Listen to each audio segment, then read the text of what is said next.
I started looking at Longchamp after watching a daily carry video from Nami and another video from Tobarogo featuring a Japanese PR agent. They both had Longchamp bags and everything they carried was minimal and practical but from quality brands. I thought it was interesting that one of them still used an iPhone 7 and the other had a foldable canvas Longchamp bag. Longchamp has been around for quite some time, and personally I like that they have great heritage. I set out hopefully to find a minimal Longchamp bag for men. I eventually settled for the calfskin leather 3D Briefcase M.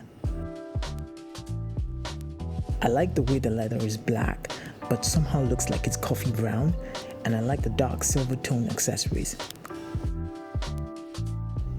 It's also incredibly spacious. You could pack a 16-inch MacBook Pro and still have enough room to pack for an overnighter. This is clearly not a budget buy at £760 or $1,100 if you're in the US, but there are many other great options like the Pliage Neo and the Boxford.